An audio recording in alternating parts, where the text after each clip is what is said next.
So today we have this interview with Kojo Modeste, Yes. president of Pride Toronto. And like in my opinion, one of the most brilliant and joyful Pride events in whole Canada. Believe me, I've been to some of them, and I covered Pride Toronto in 2022, 2023, 2024. So me, I know what I say. You are definitely the most brilliant and positive Pride event in the whole country of Canada. So Kojo, if you could briefly introduce yourself, and how you come to this position, So yeah. So yes, my name is Kojo Modeste, and I've been the executive director, CEO for Pride Toronto for the past 5 years. I started in 2020. Um,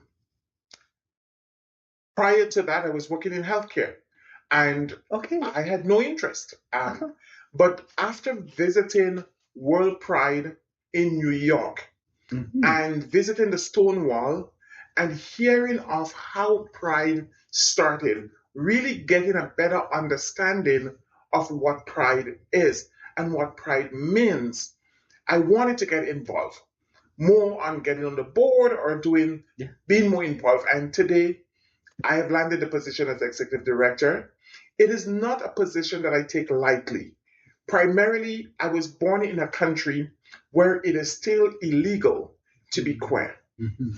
So when you take my intersections of being a black, being a queer, being someone that was born in the Caribbean, I see this role as very instrumental, not just in terms of celebrating our queerness, but also an opportunity to spread the word of why it's important to continue Pride, why it is important that Pride is equally protest as it is celebration. Because too often we forget about those folks that are still in prison mentally, psychologically, because they're queer. That's a great story, just and could you also share with our audience what is your home country? Yes, so I was born in Grenada, which is in the Caribbean. Mm-hmm. Thank you. So, could you tell us briefly about the history of Toronto Pride? When was it started, and just how did it develop to this, just flamboyant, great event that we have it and see it now? Pride Toronto started about 45 years ago. It started with a picnic. A group of queer folks, taken to the island to celebrate their queerness. But also, there have always been the protest aspects of it. After they demonstrated in Ottawa, then they went to Toronto Island and have a picnic. And over years, Pride has developed. We are now a registered not-for-profit organization. Okay. We get funding both from all three levels of government. We also get corporate sponsorship to really help to bring Pride together with an annual budget of over $5 million to really ensure that all of the messages, all of the facets of Pride are brought out. That's impressive. So that's great work. Congratulations, on this development from a picnic to what we have this fully fledged festival of Pride. And what is unique about Pride Toronto, which you do not see in any other prides? Everyone that comes to Pride, there is something for them. So some of the things that we do, we have what we call Community Connect. And Community Connect is where we take Pride from the downtown Toronto and we bring into smaller communities so that some of the smaller rural areas can also get to enjoy. We have Seniors Pride, we have Family Pride, we have Youth Pride, we have Sober Pride. We create a stage for the Black community, for the Latinx community, for the South Asian community, for the Middle Eastern community, Ukrainian community. Yes. So everybody that comes to Pride can see themselves. But we also create space.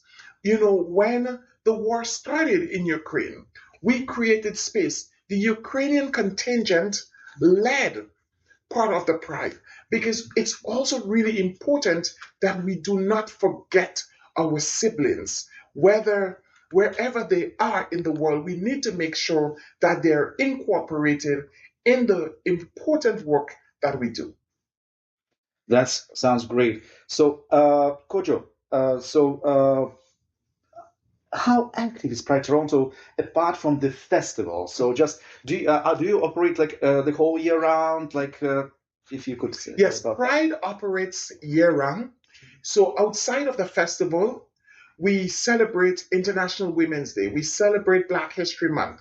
We celebrate, Indigenous days. So we always find ways to bring our queerness. Because what is important is that our queerness does not just start and end in June. It is 365 days a year. So what we are currently working on is making sure that that representation is there 365 days a year. And it's not us always leading the work, but sometimes we support partners that are doing some amazing work in recognizing the 2S LGBTQ communities. Mhm. That's great. So we see, like me, that I took this footage and I see that the municipality of Toronto is very active, like city organizations like Toronto Public Library, the police, and so on. So meaning that how are you developing your relations with the municipality and the municipal organizations, local government? If you could share like your experience, like you give some advice to organizers of Pride events in other countries Yeah, elsewhere. Pride Toronto has a very long history of working with the municipality and working with all levels of government.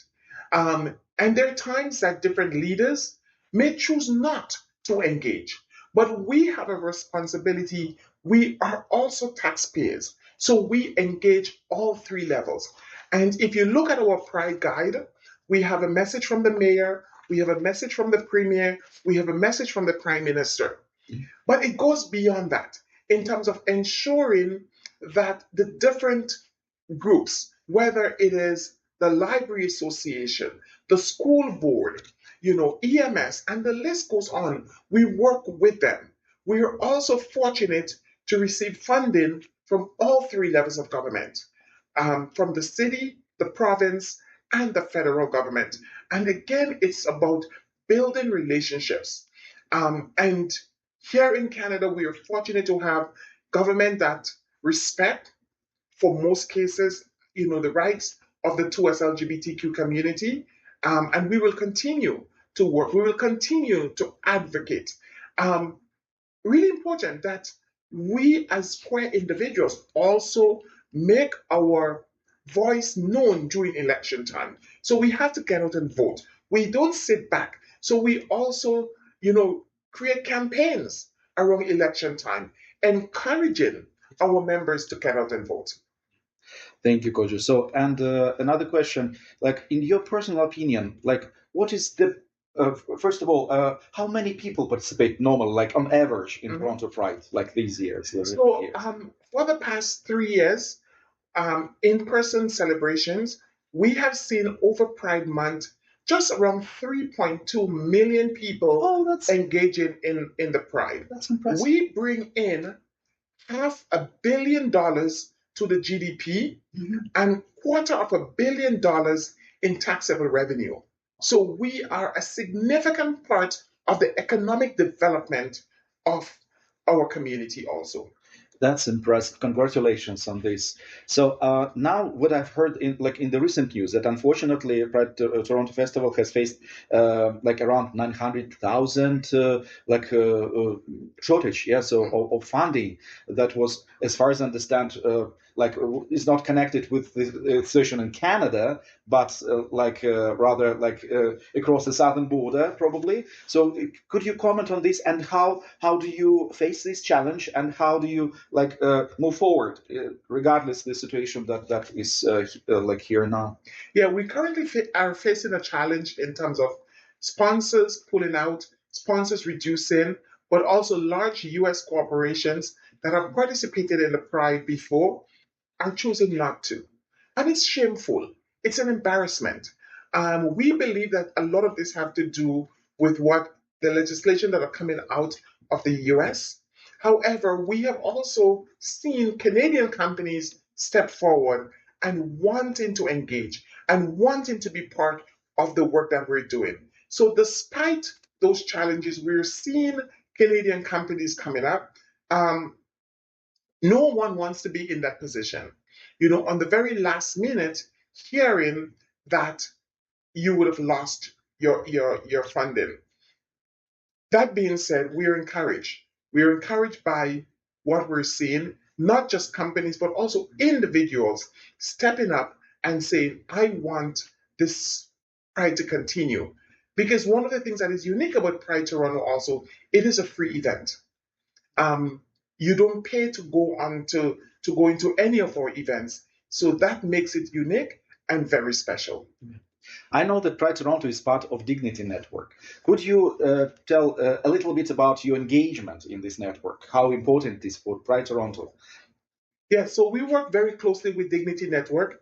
Dignity Network is a strong advocacy group here in Canada, and Pride works with them, whether that is through bringing in our international Grand Marshal, organizing roundtables and those conversations, because we see those as integral part of the work that we do. That advocacy, advocating through government to make sure that our government here are acknowledging the work, the human rights works that still need to happen internationally.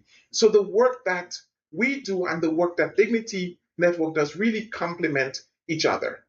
That's great. Thank you. The last but not the least, what would you wish, to the Belarusian queer folks? How, just not to fall into despair? How, just to move forward, like from your experience, your wishes? So if you could share something. What we have seen is an increase in attacks on the towards LGBTQ community. And Belarus is only one example of many where queer folks are being persecuted. Queer folks have to flee for their lives. I would say to them, don't give up. We got to keep the fight on. We got to keep pressing on. And, yes, it may not be you. You may not be the one that reap the benefit today. But understand one thing, the fight of today is going to give us results tomorrow or the day after.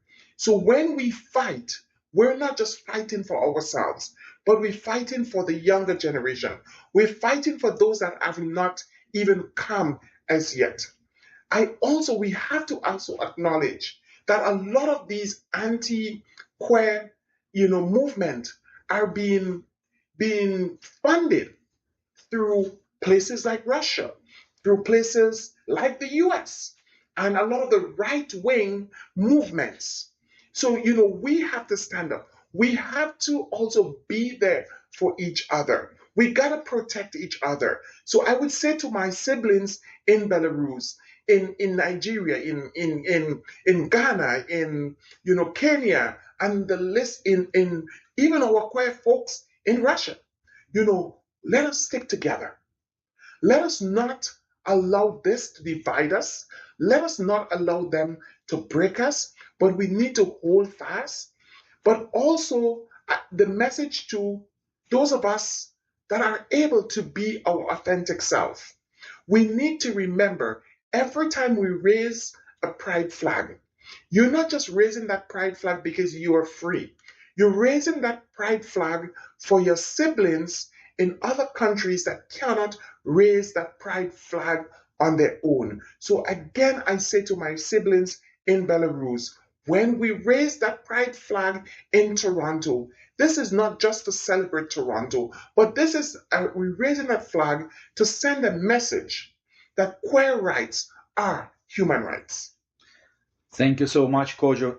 And these are very, very important, like words, the message, and So for us to stay together, to support each other, this is the only way, in this situation that unfortunately is so bad in so many parts of the world. Yes. Kojo, thank you so much again for the possibility, just to have this interview with you. And on behalf of Gay Press, I would like to wish Pride Toronto every success, and to develop, regardless, the external factors. So to keep to the values that were during that first picnic, and to keep them in mind. And thank you again for all that support and solidarity. It means a lot to so many queer people, LGBTQ people in Belarus, in other countries around the world. No, and thank you for taking the time to come, and thank you for continuing the fight, because too often when we are free, we forget about those that are not. So knowing that the gay press are keeping that fight on, we cannot let the fire go out, because once the fire goes out, it's going to take longer to catch that fire again. So whatever we can do to add fuel to the fire, we will do. And you keep doing that. Thank you.